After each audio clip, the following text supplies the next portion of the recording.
वैशाली वाला YouTube channel को subscribe करें और दोस्तों में शेयर करें। आप सभी का जोरदार स्वागत है वैशाली वाला। मैं हूं राजा बाबू और आज लेकर आया हूं बहुपद।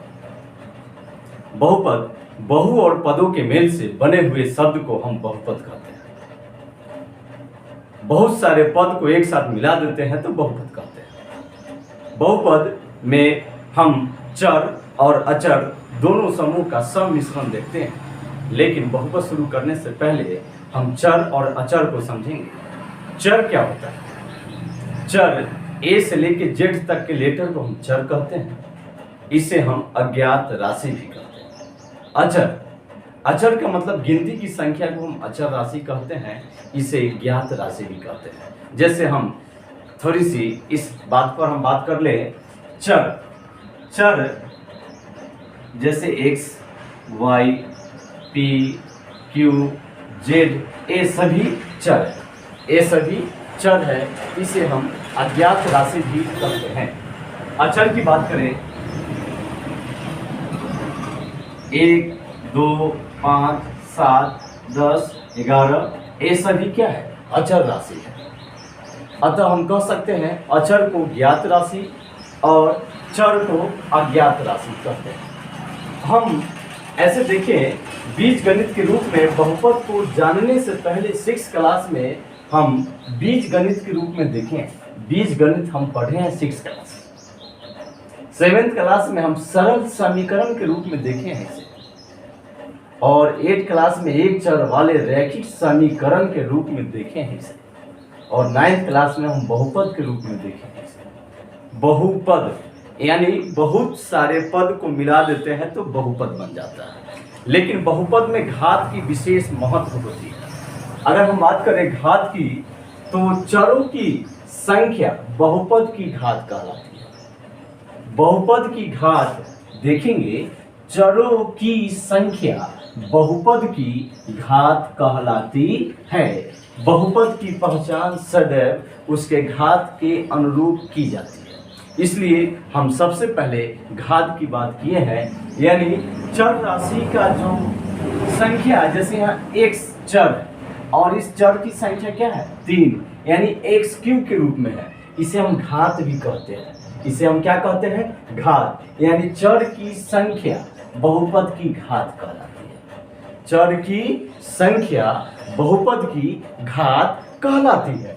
जैसे में यहाँ चर है और चर की संख्या क्या है? 2 है, यानी इस चर की घात 2 हुआ। इस चर की घात 2 हुआ। अब हम बात करते हैं बहुपद आखिर क्या होता है। बहुपद ऐसे बीजीय व्यंजक जिसमें चरों का घात सदैव पूर्ण संख्या हो। बहुपद वही होगा जिसमें चरों का जो घात आएगा वह सदैव पूर्ण संख्या हो। पूर्ण संख्या की बात करें हम, तो पूर्ण संख्या जो 0 से शुरू होती है और अनंत तक जाती है। और कहाँ तक जाती है?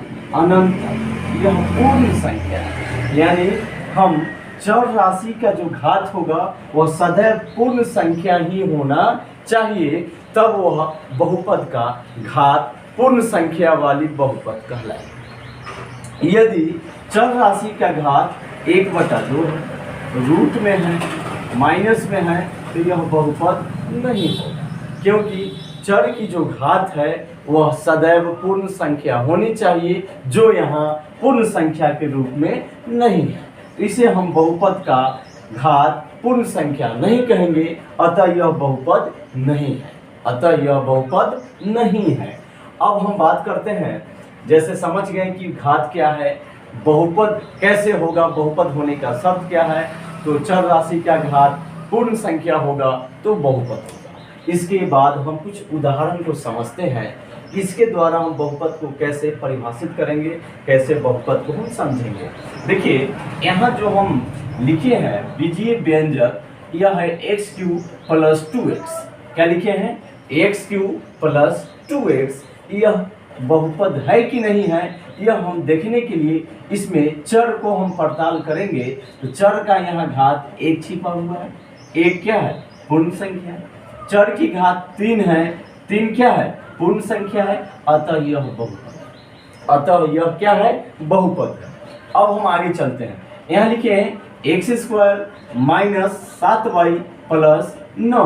यहाँ देखिए चर का घात यहाँ 1 है, चर का घात क्या है, 1 है, और यहाँ चर की घात 2 है। 1 और 2 पूर्ण संख्या है, अतः यह भी क्या है, बहुपद है। ये भी क्या है, बहुपद है।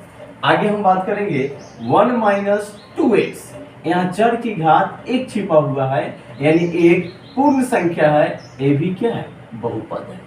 ये भी क्या है, बहुपद है। अब हम आगे चलते हैं, 1 बटा में x माइनस 1 यानी भिन्न के रूप में है, x है वह भिन्न के रूप में, अंश बटा हर के रूप में है, और हर में है चर। हर में क्या है, चर, यानी जैसे ही हर में जो चर आता है, बटा के नीचे कोई चर है, उसका घात जो भी हो, जैसे ही बटा के ऊपर जाता है तो वह ऋणात्मक हो जाता है।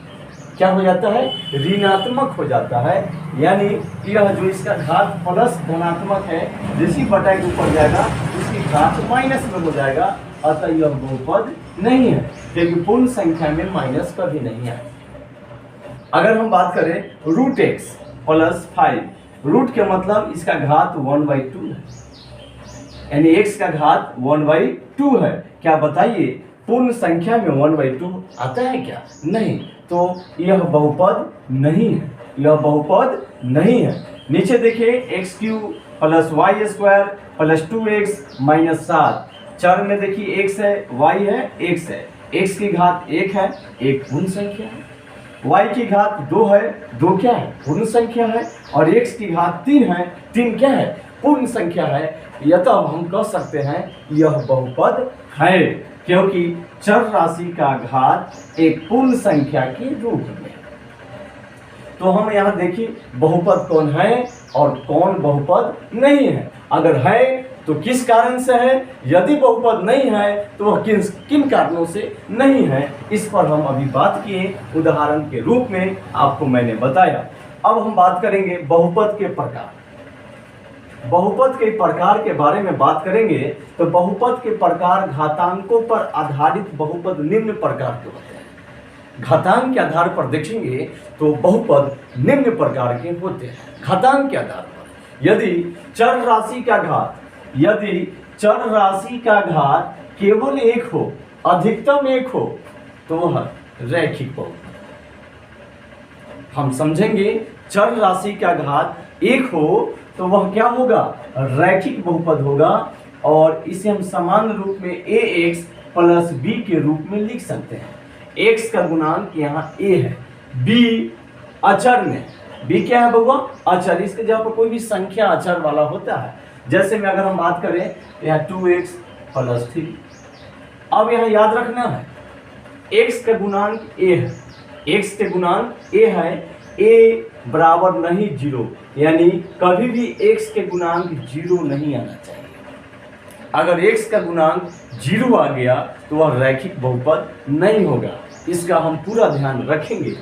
अतः हम कह सकते हैं कि x का जो गुणांक a है वह कभी भी 0 नहीं हो सकता है, तो यह रैखिक बहुपद है। रैखिक बहुपद मतलब चर का घात अधिकतम कितना होना चाहिए, 1 होना चाहिए। चर का घात अधिकतम 1 होगा तो रैखिक बहुपद होगा। चलिए आगे समझते हैं द्विघात बहुपद। क्या है, द्विघात, यानी बहुपद की घात 2। द्वि मतलब 2, और घात माने घात, चर की संख्या। तो चर की संख्या अगर 2 होगी, चर राशि की संख्या अधिकतम 2 होगी, तब वह द्विघात बहुपद होगी। जैसे में x² plus bx plus c, यहाँ द्विघात बहुपद का यह सामान्य रूप है। सामान्य रूप में हम इसे ax² plus bx plus c के रूप में लिख सकते हैं, और यहाँ भी a के मान कभी भी 0 नहीं आएगा। यदि a के मान 0 आएगा तो x² 0 में बदल जाएगा, सिर्फ बचेगा bx प्लस c, यानी bx प्लस c में x की अधिकतम घात 1 है, यह द्विघात बहुपद नहीं होगा। इसलिए a के मान 0 नहीं होगा, b के मान 0 हो सकता है, c के मान 0 हो सकता है, लेकिन a = not 0, यानी a के मान 0 कभी नहीं। त्रिघात बहुपद जिस बहुपद की अधिकतम घात 3 हो, त्रि मतलब 3, जिस बहुपद की अधिकतम घात 3 हो वह त्रिघात बहुपद होगा। जैसे में ax³ plus bx² plus cx plus d, इसमें a का मान 0 कभी नहीं होगा, a के मान 0 कभी नहीं होगा। आगे बढ़ेंगे, चतुर्थ घात बहुपद क्या है बउआ? चतुर्थ घात बहुपद, यानी इसका समान रूप देखेंगे ax4 plus bx³ plus cx² plus dx plus e, इसमें भी a = नॉट 0 होना चाहिए, यानी इसमें चर की अधिकतम घात 4 हो तो वह चतुर्थ घात बहुपद होगा। अब द्विघात बहुपद में 10वीं कक्षा में हमें द्विघात बहुपद का समान रूप ax² plus bx plus c के रूप में हम समझते हैं। ax² plus bx plus c = 0 के शून्य यदि अल्फा और बीटा हो तो मूलों का योगफल और मूलों का गुणनफल का सूत्र भी हम यहाँ लिख दिए हैं, बस एक झलक में याद कर लेना। b के मतलब x का गुणांक, a के मतलब x² का गुणांक, यानी मूलों का योगफल अल्फा प्लस बीटा जिसे मूलों का योगफल भी कहते हैं, इसका सूत्र हो गया -b/a। मूलों का गुणनफल अल्फा इंटू बीटा बराबर सूत्र हो गया c/a। c क्या है? c जिसमें कोई चर नहीं है वह c है, जिसमें x का गुणांक b है वह b है, और जिसमें x² गुणांक a है वह a है।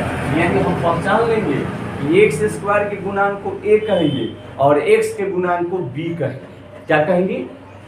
x² के गुणांक को a कहेंगे, b के गुणांक को x कहेंगे, जिसमें न तो x² होगा न ही x होगा, अचर में होगा उसे हम c कहेंगे, उसे हम क्या कहेंगे? c।